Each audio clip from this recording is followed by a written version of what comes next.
And we're back with another episode of What's Hockey. Now, coming off that trade deadline, there was a billion things to talk about last week. There's definitely less to get to, but nonetheless, we will get to it all. Keaton, why don't you go ahead and let us know what's been happening around that hockey? Well, we've got a few headlines. Quinn Hughes came back for the Vancouver Canucks to bolster their team. I think they won in that game coming back. We got an assist with 2 block shots and a hit. Pretty solid. Hopefully they can make the playoffs in the later stretch, but who knows if Utah, Calgary, or St. Louis have anything to say for that last wild card spot. So I don't know. I mean, it is a little interesting. It is also interesting to see the Wild get pushed out, but it also makes sense because the Avalanche are doing so well recently. So, The just Avalanche, a pretty man, tough I playoff race this year. Oh yeah, 100%. I think that we of course talked about all the trades that were made in the past week, and the Avalanche adding Brock Nelson, adding who's the guy from Boston they added? God, Some my guy, memory's dude. horrible, but I mean they're a much improved team. So them pushing out Vancouver, Minnesota, I'm sorry, not too surprising there. But yeah, between Vancouver. I don't believe in the Blues too much, but They're for some there. reason, I do believe in the Flames for whatever reason. And they have an extra game to play over Vancouver, down 1 point to them. But yeah, that's going to be an interesting wild card race where, last year it was all but a, foregone conclusion. So yeah, there's some Yeah, I drama mean, and we locked it up last year, but this year it's a little bit different, at least on the west side. The east side is just jumbled for no And I reason. guess But technically Utah has a chance too, but man, Utah there's a and lot the of teams Blues in it, don't man. move me at all. But yeah, sorry, continue. Oh yeah, but Quinn Hughes being back, that is a big help for Vancouver there. And I mean, look, the Stars played Vancouver not too long ago, and I believe that one ended I mean, the four to apathetic D one. man is just pretty solid. So, I mean, I don't know if you saw, there was one clip where he was like, it might have been a power play or something, but he was like wide open. He was like slamming his stick on the ground because he wanted the puck and they never fed it to him. So, he cares when it matters, I guess, Oh but yeah, yeah. Absolutely, definitely man. looks It's such a apathetic difference. otherwise. He's a he's got like such a childlike face too. I remember when the Four Nations promos were coming out, and he's like, "I'm Quinn Hughes" with his little intro. Doesn't seem like the most aggressive dude ever, but no, No. big difference maker for that team. So big addition Yeah. coming back for them, especially gearing into the playoffs. For sure. And up next, we get Jonathan Quick making a quick decision to ink his next year with the Rangers. The old goalie is just, I think it's just a 1 year contract. So, I mean, it's just, solidifying his next year. I mean, he is on the older end, so who knows how long he'll be How left old is in he the again? league. But 39? probably, I don't really I know. kind of understood. He's at I least thought I saw 35. that, but okay. I don't know why Or I at said least 39. 38. I don't know. He could I be. Where did I see that number? Let me just Oh type it in yeah, the real. 39-year-old goalie. Okay, that I think that's where I saw it then. Yeah. He turned Yeah, he's 39 in 39. January. So Future Hall of yeah, Famer. dog. Could be at least. I He mean, definitely will be. And he could be. two-time Stanley Cup champion with the It's Kings, was down it to a two? vote at this point. Okay. Yeah. But anyway, yeah, 39 locking up his I don't want to say foreseeable future. It's just 1 year, but also the I Rangers keep a good mean, locker room presence, good leadership, and obviously still playing he's not the worst well. goalie So either. He's no Billy he's Huso, not. that's for sure. Fair enough. Fair enough. What else we got, But Keaton? yeah, the New Jersey Devils unfortunately lose their D-man and Dougie Hamilton. The Mm, 31-year-old got hurt against the Stars, that 3-4 loss, whenever that was. yes. And yeah, they'll just have to look through their depth to hopefully fill that role because unfortunately the trade deadline has passed, so they can't just trade for a dude.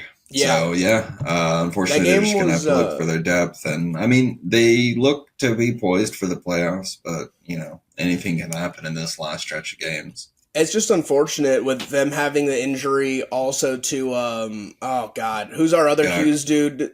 Wasn't Jack, Jack Hughes? Do you remember how long he was going to be out, or was it the end of the season? he's out for the season. He's Yeah, done. so He's like between losing over, him and and I don't think Dougie, he's gonna make it for the playoffs either. So, yeah, those are massive, um, massive losses. That Dougie injury was actually 2 weeks ago. That's when we played them. But the news that he was going to he miss the might have remainder of gotten the season, surgery recently, and then the news they came out. But probably yeah, like the first prognosis wasn't great, so they went to the next guy and the next guy, hoping someone would yeah. say like, "No, this is salvageable." But yeah, that's extremely tough luck for New Jersey losing both of them.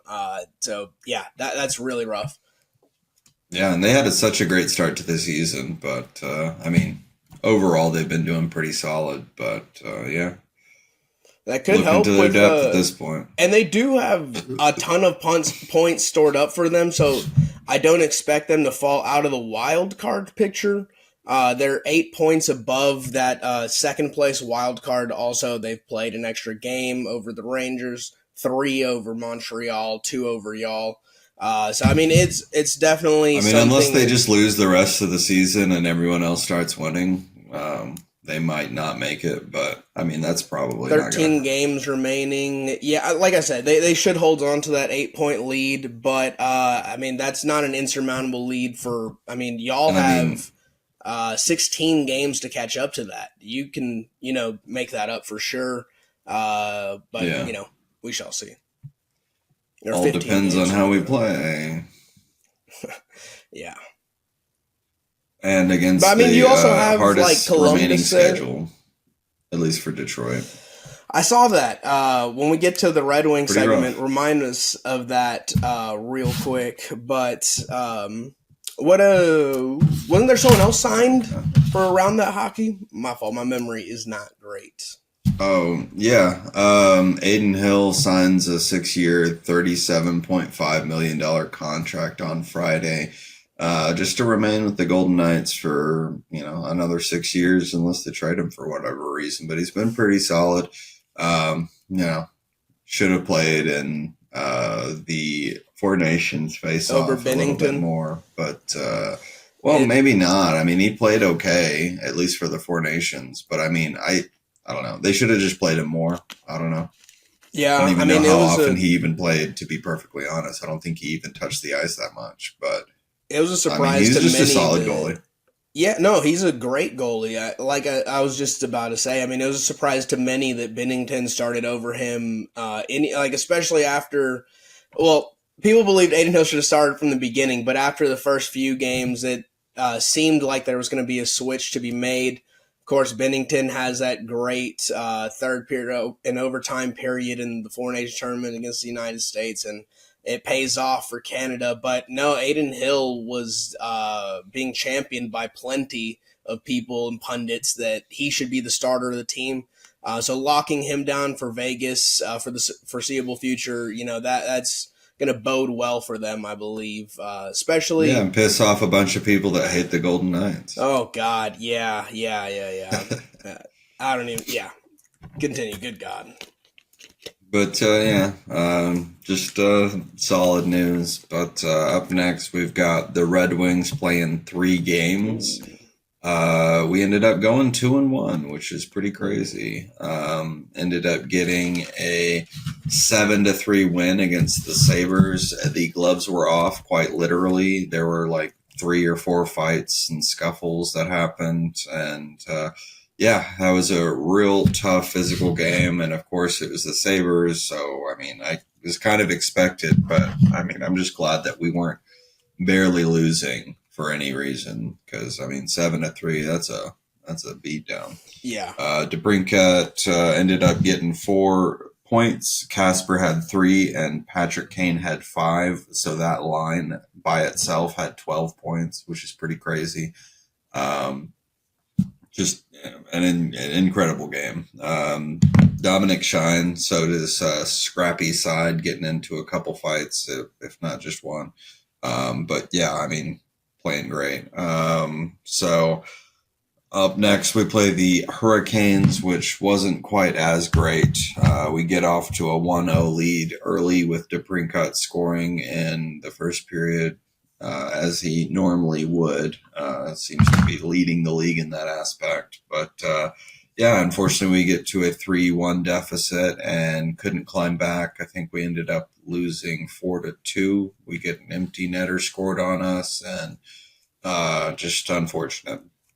I mean, at the end, we could have at least tied it up, made it to overtime in some way, but just couldn't happen. I mean, the Hurricanes are a pretty good team, so just kind of expected that we take a loss, but still heartbreaking to still see that. The next up on Sunday, we played the Golden Knights and didn't allow them to score at all, which is kind of crazy because Peter Mrazek is just standing on his head. This past few games. You didn't seem to be a fan of him early on. I was not. Honestly, really surprising because Craig Smith is also doing a lot better than what Joe Veleno could have ever done, which is also pretty fantastic. So that trade is looking pretty nice as far as the future is concerned. I mean, I don't know how long we're probably going to keep on to Craig Smith going on, but who knows? Either way, just solid additions apparently. And Joe Veleno was okay, but I don't know. It just didn't really understand the trade with the Blackhawks being the worst team in the league. It's kind of just a weird thought process to be like, well, let me get some of your worst players off of you and see how that goes. And they're doing all right. So next up, we play the Capitals in Washington, the Golden Knights in Vegas, and Utah Hockey Club at Utah. And I think we'll probably go 1-2-0 for the first 3 games of the road trip that finishes in Colorado. I believe that would be on Tuesday or Wednesday. I can't remember. But probably record before then regardless. So just a 4-game trip, and I mean, it's rough. I mean, the only, I guess, light at the end of the tunnel, we get to play Utah, and that'll probably be a win if we play how we've been playing. But of course, anything can happen, and we could just not play how we've been playing. So, pretty great. But yeah, being said, like I said, toughest remaining schedule going forward, and not gonna be the best suited for the playoffs going forward. I mean, we could make it. There's definitely a possibility, but I mean, we're playing the Capitals, the Golden Knights, the Avalanche. I think we play the Stars coming up as well. It's just going to be pretty rough. So there's just a lot of top 3 teams in each division that we're going to have to face off in the last 16 games. Yeah, man. Not going to be great. That's definitely an extremely rough schedule. And even as you say, Utah is kind of, the solace in that schedule. That the issue is that if Utah is still in playoff contention, I mean, they might be going, balls to the wall, going for it. Exactly. I mean, and we could just be playing a stupid, shitty game and making dumb mistakes like we've always done.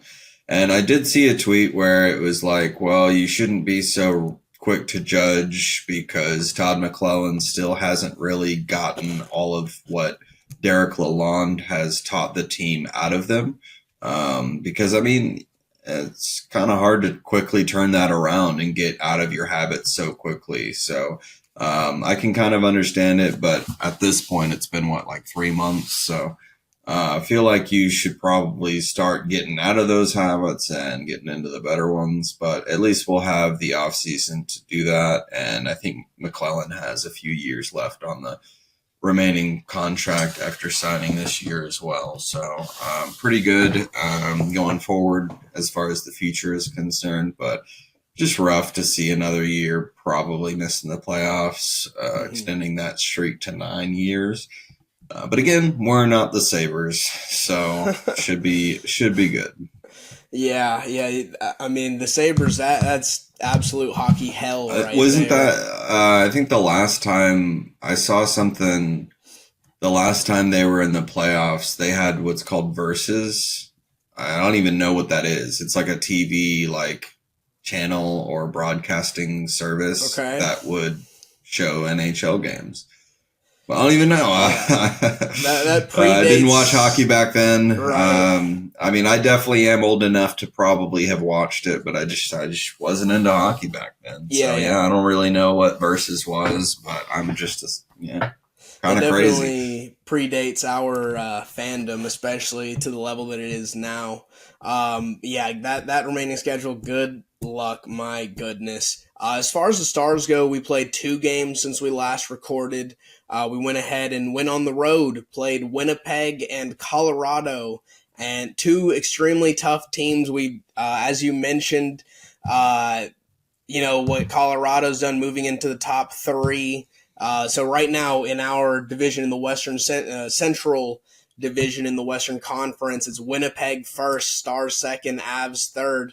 We go on the road and take on those foes, and unfortunately, Keaton, we go 0 for 2 there. We went to overtime for the Colorado game, so we get a point, but it's definitely Yeah, that disheartening to see. Colorado game was pretty wild, at It least the was. end. Yeah, and I'll get to that in 1 second. Let me start with Winnipeg.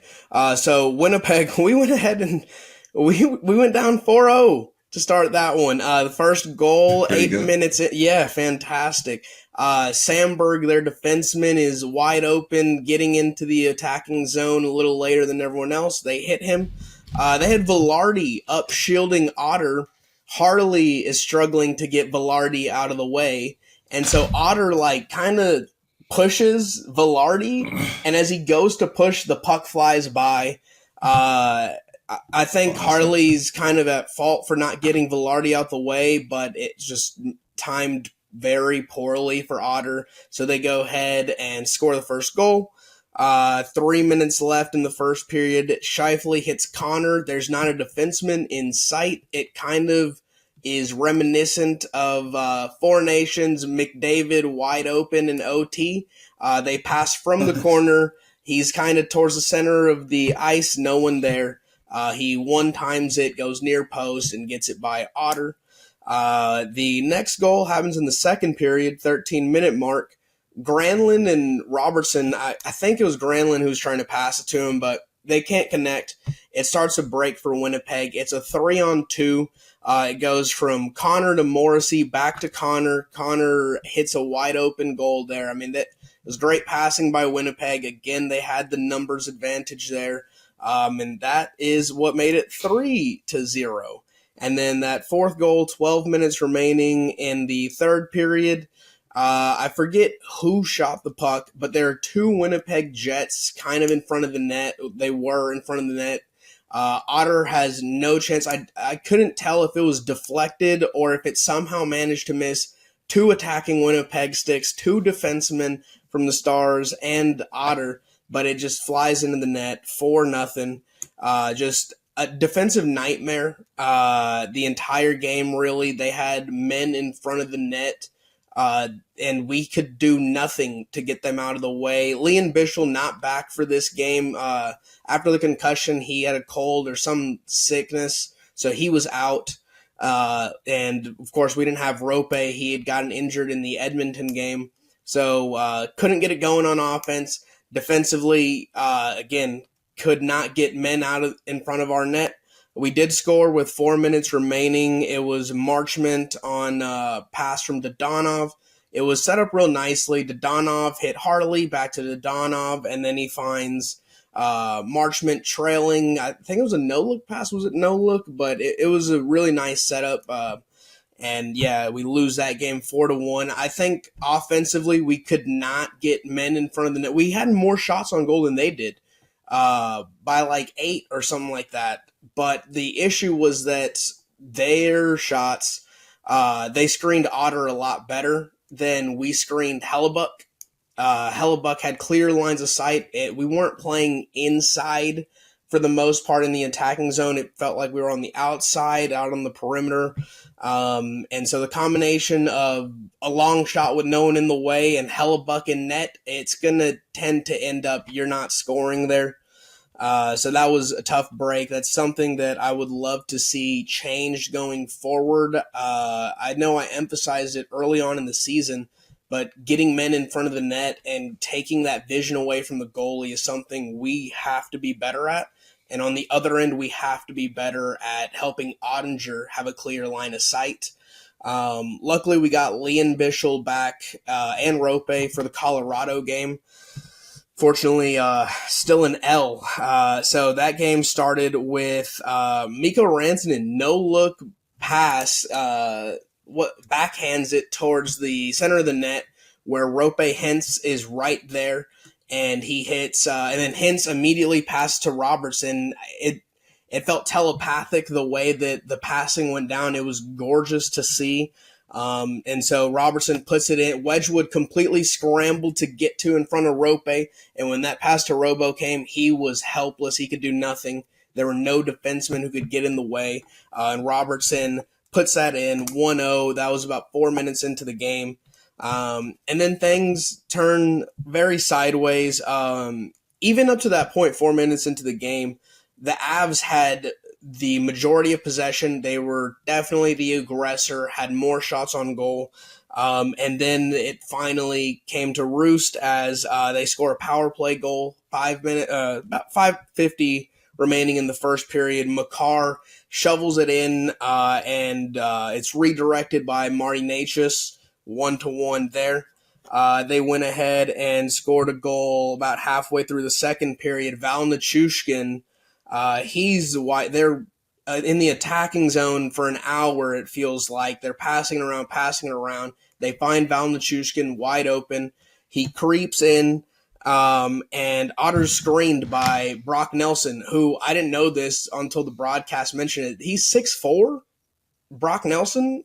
Like, this dude's... Nice, yeah, he's massive. As thin as his head looks. Massive. 6'4" is not small.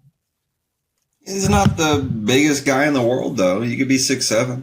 I did say he was the biggest guy in the world. That's on me. But Brock Nelson shields the hell out of Otter, and so Nichushkin puts it in. Otter's zero chance to block that one. With about 2:40 remaining in the second, Druin, from a similar position as Val Nichushkin, maybe a little further out to the right. No, he was kind of creeping in, and he is getting a little closer to the net. He shoots it. Bischel is kind of in the way. He throws his arm up, misses the puck, so he doesn't block it. And Ottinger can really only see Bischel trying to make a play. It goes by his head, and that made it 3-1, which very unfortunate. But you mentioned it was a crazy game, Keaton. With 5:50 remaining, the Stars rally back. It was 20 seconds. They scored both goals to tie it. They do. So the first one, Wedgwood he made an incredible save on, I think it was Jamie Benn, but he made a few incredible saves in a 5-second span. But the Maverick Bork shovels it on net while Wedgwood's laying down, leaning this way after he made 5 stand-on-your-head saves. And it's not a strong shot by any stretch of the imagination. And it's Eric Johnson on the Avs who, goes to swipe it. He's doing what he can and unintentionally puts it in the net. The goal goes to Bork. That makes it 3-2. 20 seconds later, it's Matt Duchesne who scores the goal. Both Duchesne and Granlund are in front of the net. I forget which Star it was who puts it on Wedgwood. And there's one defender there. That one defender has to then choose, all right, I got to block either Granlund or Duchesne. He takes Granlund. Duchesne scoops up the puck, scores the goal. And so the Stars tie it up 3-3. The game eventually goes into overtime, which unfortunately does not end well for the Stars. Cale Makar comes swooping in on the left side into the attacking zone. Dude, he did it all himself. That was just all him. He didn't do anything. And Brock Nelson was absolutely useless on that play. I don't understand it. So he was just skating around. He went to the bench twice through the whole process. And Cale Makar was passing it to Nathan. McKinnon was passing it back to Makar, that kind of thing. But Brock Nelson was just skating around without a care in the world, bro.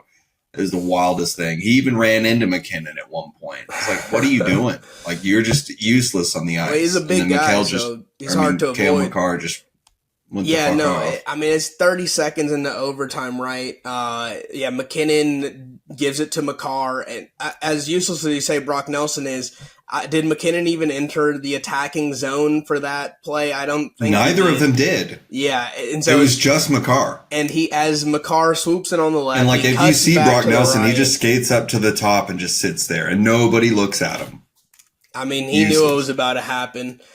He cuts to the right, goes in between Wyatt and Harley, and then he shoots. I believe it's a backhand. Was it a backhand? I know he shoots it the opposite way, towards the left of the. Well, I guess Ottinger's right. Ottinger creeps out too far. He did creep out. No, he did. He went too far to the right. The puck goes to the left. It wasn't a super hard shot, but it was in a position Ottinger could not get back to, and that ends the game 4-3. I think my main takeaway from those two games is really the defensive positioning. The biggest thing, man, is getting Ottinger a clear line of sight. There were some definite offensive inefficiencies. I thought that in both games. Well, not necessarily the Winnipeg game, because again, we had more shots on goal the entirety of the game, but we weren't attacking the way that I think would be efficient, which they is weren't quality shots on goal. Yeah, exactly. They weren't dangerous. I mean, we have to start screening their goalie as well. Hellebuck is too good to just throw a puck at the net. So I would say that was a very inefficient offense against Winnipeg. You're glazing, bro. And he's amazing, dog. And He's against right. Colorado, we definitely should have put more pressure on Wedgwood. That being said, Colorado controlled puck possession. They were in the attacking zone the entire time. So again, defense, it's something I complained about at the deadline that we should have improved. There is something to be said that it was Bischel's first game back, and he didn't play a ton of minutes, and he is someone who can clear that line of sight, get rid of an attacker trying to screen Ottinger. So once he gets a little more healthy, gets more time on ice, I think that will help. But I think Thomas Harley also has to improve his game. That first goal against Winnipeg, again, Velarde is just chilling there, and it ends up screwing us when Ottinger has to try and move him, and then the puck goes by him. So I need a better effort from our defensemen going forward. That being You're said, definitely watching this. Yeah, I'll shoot them a text. I think they'll appreciate that. Going forward, we have your jobs. Yeah, we have 4 games before we record again. We have the Ducks in Dallas. As entertaining as the Ducks have been, I'm going Dallas, of course. We'll be hosting the Lightning, which will be a tough matchup. I hate Vasilevsky with a passion, but I'm going to say the Lightning win over here on the road. I hate to say that, but I don't think the Stars are firing on all cylinders, so I'm giving it to the Lightning. Saturday, we'll be home. We'll be hosting the Flyers. Flyers are trash. We are taking that one. Monday, we'll be hosting Minnesota.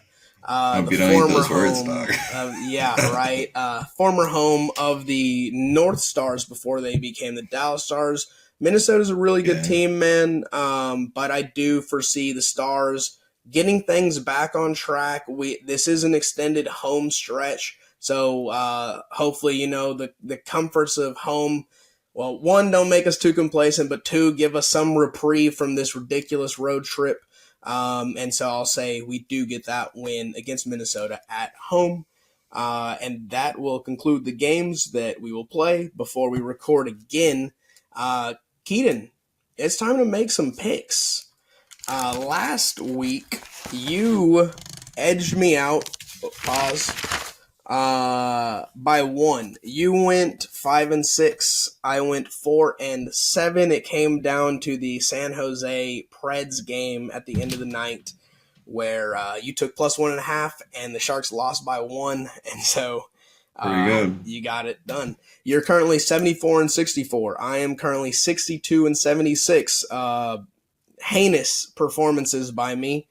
But I can't get desperate because then I will just take everything opposite of you. And well, I mean that would have worked last week, but still, not a great game to play. We're gonna go ahead and start off with the Ottawa Senators traveling to Montreal, taking on the Canadiens, where the home team Montreal are given 1.5 goals. Who do you have there?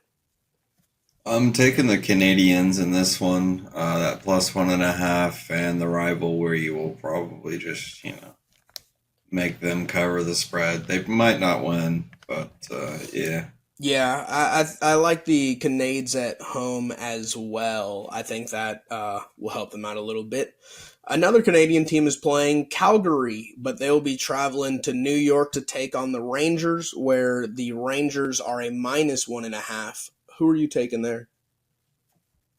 I think I'm going to take the Flames against the spread, just due to the fact that the Rangers just really haven't shown me they could hold on to that playoff spot. In addition to the Flames are not that bad. They're kind of in the same position, so I don't suppose it would be either a high scoring game or if it is, they're, right with each other. Okay, gotcha. Well, I'm gonna go ahead and take the Rangers minus 1.5 at home. Not extremely confident. I do like Calgary, but I think the Rangers have been improving ever since the first trade for who'd they JT Miller and then deadline move. So yeah, give me the Rangers. Moving on to another New York team, the Islanders will be traveling to Pittsburgh, taking on the Penguins, where the hometown Penguins are a minus 1.5. Keaton, who are you taking there? I'm going to take the Penguins in this one. Recently, they've been playing all right, and I don't know. Either way, that game's going to be ass. So. The Penguins have been playing pretty solid as of late, but the Islanders, man, they've been a tougher game for everyone. Like a lot tougher than I've been expecting. Give me the Islanders plus 1.5 on the road. They lost a bunch at the trade deadline, so I'm not going to believe in them at all. I don't blame you there. Moving on, your team, the Red Wings, will be traveling to the nation's capital, taking on the Capitals, where the hometown Capitals are a minus 1.5. Who do you got there? I'm going to take the Red Wings in this one, just due to the fact that they've been playing pretty solid recently, and the last game we played against the Capitals, we shut down Alex Ovechkin down pretty well. So we'll see what happens. Okay. Yeah. Yep. I hate to agree with you. I'm going Red Wings too. I do think that terrible run of form it seems to have gone away, and you're given an extra goal and a half. I'll take the Red Wings. Blues are traveling to Nashville to take on the Predators, where the Preds are a plus 1.5. Who do you have there? I'm taking the Blues. They have a reason to actually play this game with a hard. Or just play hard, Oh, okay. Yeah. Interesting. Yeah, just with a hard penis or something. All right, that's fantastic. Speaking of, I'll take the Predators. Jesus Gross. Christ.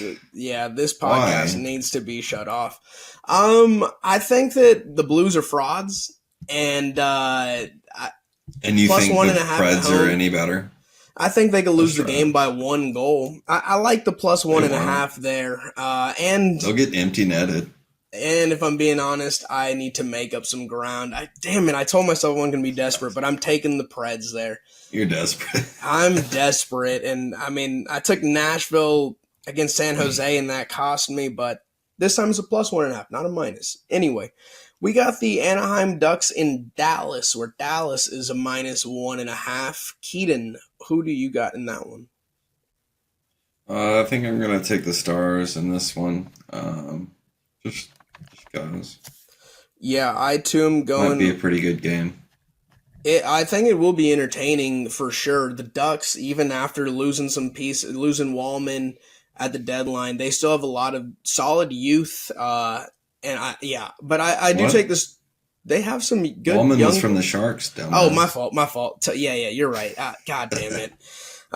Whew, Jesus Christ. Well, I'm Classic. taking the Stars They've been anyway. adding at the deadline, at least what I thought. They added your But former yeah, goalie, right? Villahuso? yeah, Billy Huso for future Yeah, considerations, if I'm not for a mistaken. washing machine, I believe. Yeah, I'm going It with the could be. Stars. I do think Pete DeBoer, who tends not to be super aggressive or intense, at least that's how he seems. I think he absolutely went off on the team for this past road trip. I think they'll be playing with a fire. And it's the Ducks, so give me the Stars there. Kraken and the Blackhawks in Chicago. Chicago is plus 1.5. Who are you taking there? I'm taking the Blackhawks. The Kraken have not shown much of a chance, and I don't know. Blackhawks will win every once in a while. They at least have 20 wins on the season, so I mean, They have 20 on the you got spot. to give them something every once in a while. Yeah, the Kraken, every time I see on Prize Pick someone's playing against the Kraken, I tend to take the over on shots on goal because defensively they're a nightmare, and I am going with the Blackhawks as well, plus 1.5 at home. Moving on, the Nice. Utah Hockey Club will be traveling to Edmonton to take on the Oilers, where the Oilers Getting oiled are, up. where the Oilers are minus 1.5. Keaton, who are you taking there? I'm gonna take the Oilers. Hockey club is just weird. Yeah, I echo your Even sentiments of if the weird hockey Edmonton club. is top heavy and they just don't really have that third or fourth line. I don't know. I still like Edmonton in that Yeah, I'm going to Edmonton matchup. as well. Last matchup of the day, Winnipeg is traveling to Vancouver to take on the Canucks, where the Canucks are plus 1.5. Keaton, who are you taking there? I'm gonna take the Jets. The Canucks have been also a pretty weird team, right on that cusp of playoffness. Really should be there, but just really haven't been able to, I guess, maintain it.